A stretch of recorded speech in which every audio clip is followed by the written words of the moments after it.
In the last section of 2.3, we're looking at application problems. These by nature are all a little bit different, but I picked out one example to work through.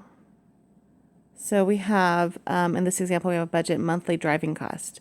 So the monthly costs associated with driving a Ford Explorer are, so I'm going to call C the monthly cost, for C for cost, are the monthly loan payment, I'll call that M, plus the cost of filling up your gas tank. So let's call that, actually let's call M, let's call that P. So monthly loan payment, we'll call that P for payment, and let P equal monthly payment.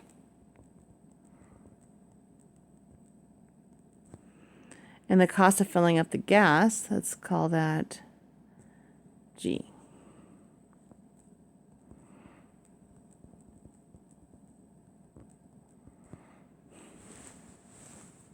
So if you fill up 3 times in a month, your total monthly cost is $520. If you fill up 5 times in a month, your total monthly cost is $600. How much is your monthly loan? And how much does it cost every time you fill up the gas?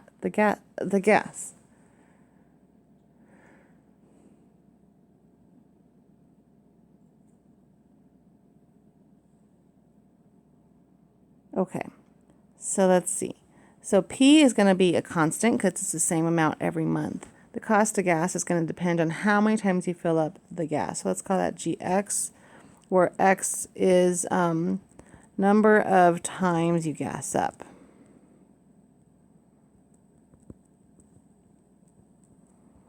In a month.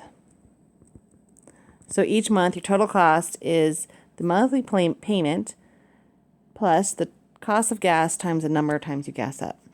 All right, so the other information they've given us here is, let's see, if you fill up 3 times, then your total monthly cost is $520. So that tells us that when C is $520, our cost is P plus the cost of gas times 3.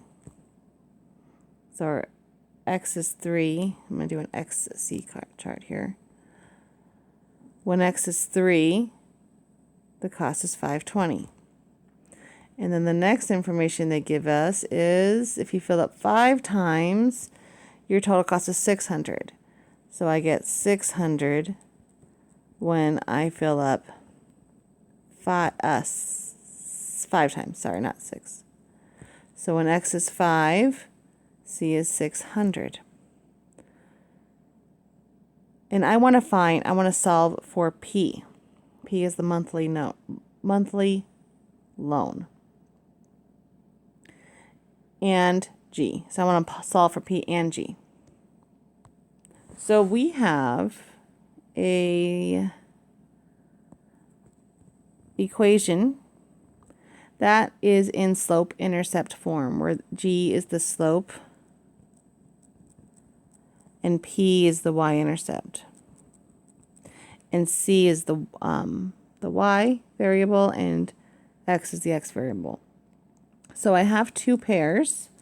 This one corresponds to 3, 5, 20. I have 2 points and 5, 600, and I have an equation. C equals, I'm going to switch the order, so it's in y equals mx plus b form, where the C is the y, the G is the m, and P is the, sorry, that should be m. P is the y-intercept.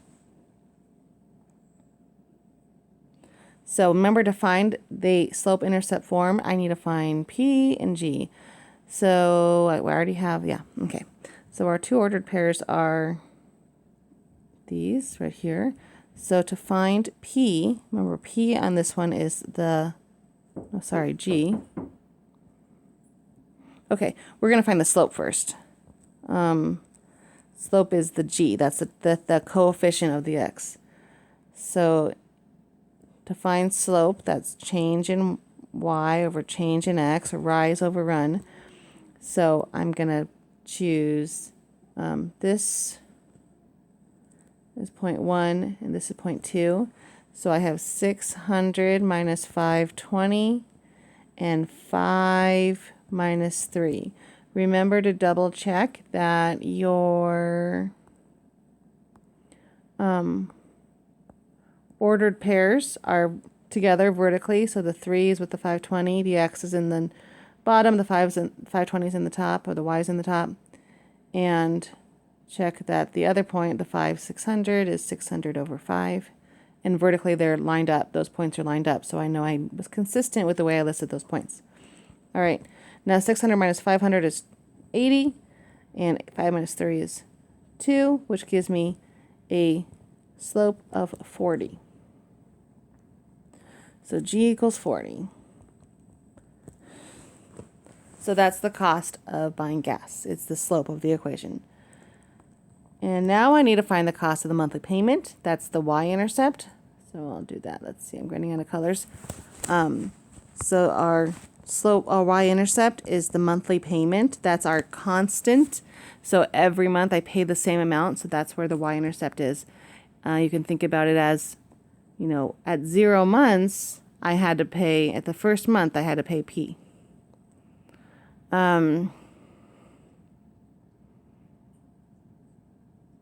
Okay, monthly payment. Let me see.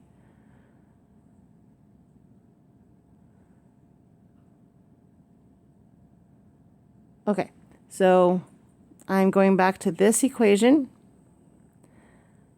I now know G, so I can plug that in. So I have C equals P plus GX, but I now know G because I just found G.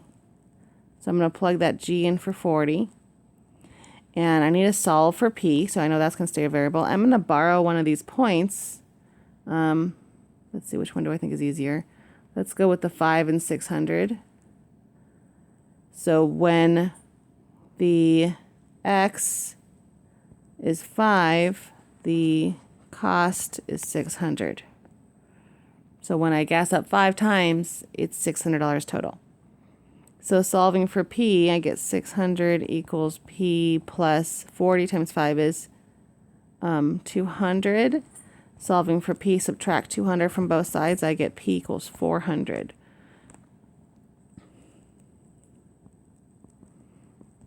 And I think that actually answers the question. I don't think it asked me to give the equation. So let me look back at that question, make sure I answer the question that was asked. All right, so the question I'm being asked is, how much is your monthly loan? And how much does it cost every time you fill up gas? So that's P and G. So that means this is my final answer. So my monthly loan payment is $400, and my gas payment is $40 every time I gas up. I'm going to write that in a sentence to answer the actual questions. So my monthly loan payment is $400, and it costs $40 to gas up every time I fill it up. So there's my final answers.